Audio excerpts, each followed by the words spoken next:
नमस्कार, मैं सतीश पाल आप सबको नमस्कार करता हूं। दोस्तों,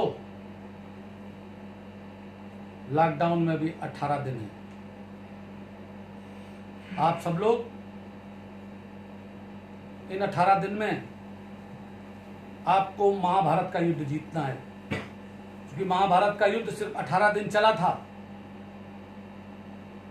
और 5 पांडवों ने वो युद्ध जीत लिया था। महाभारत का युद्ध 5 पांडवों ने 100 कौरव मारे गए, 16 अक्षौहिणी सेना मारी गई, बड़े बड़े वीर मारे गए, इच्छा मृत्यु प्राप्त करने वाले भीष्म पितामह मारे गए, क्योंकि ये लोग अधर्म के रास्ते पर थे, अन्याय के रास्ते पर थे। सत्ता के मद में चूर दुर्योधन, पुत्र मोह में पूरी तरीके से डूबा हुआ धृतराष्ट्र और पांडवों को उनके हिस्से का राज्य न देने की वजह से महाभारत का युद्ध हुआ। और वो युद्ध जीता कौन? पांडव।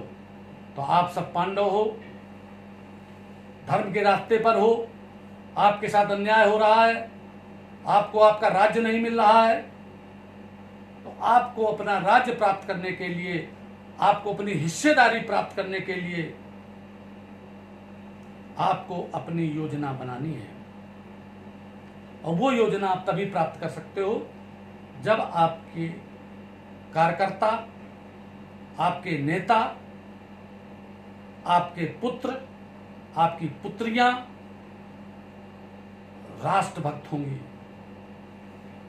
परहित करने वाले होंगे, सेवा करने वाले होंगे, जिनके अंदर वो इतने बुद्धिमान होंगे कि आगे आने वाली बात को समझ जाएंगे कि कब क्या होने वाला है। हमारे यहाँ हमारे पूर्वज साल भर का, हमारे यहाँ देहात में साल भर का गल्ला खाने के लिए रख लिया जाता है, और हर तरीके का रख लिया जाता है। गेहूं रख लिया जाता है, तिलहन रख लिया जाता है, दाल रख ली जाती है। और जो लोग खाने को नहीं रख रहे थे, आज की तारीख में परेशान हैं। इसलिए हमें पूर्वानुमान लगा करके कम से कम 10, 20, 50, 150 साल की हमको योजना बनानी चाहिए। हमें अपने अतीत से सीखना चाहिए, चंद्रगुप्त मौर्य से सीखना चाहिए, चाणक्य से सीखना चाहिए। 1000 वर्ष जो देश गुलाम रहा है, वो कैसे कैसे गुलाम रहा, उससे भी मुझे सीख लेनी चाहिए।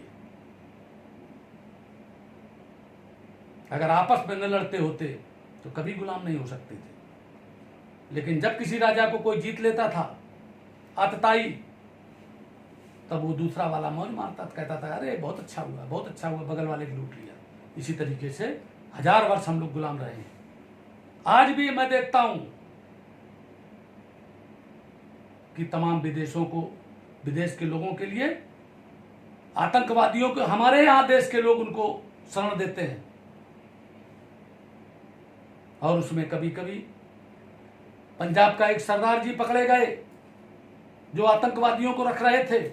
मैं किसी जात पर आक्षेप नहीं करना चाहता, आक्षेप नहीं लगाना चाहता।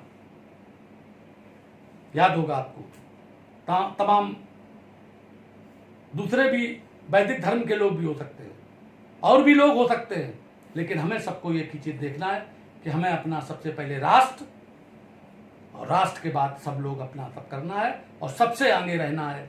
यह मनोबल हरदम ऊंचा रखना है, क्योंकि लड़ाई मनोबल की है। जय हिंद, जय भारत।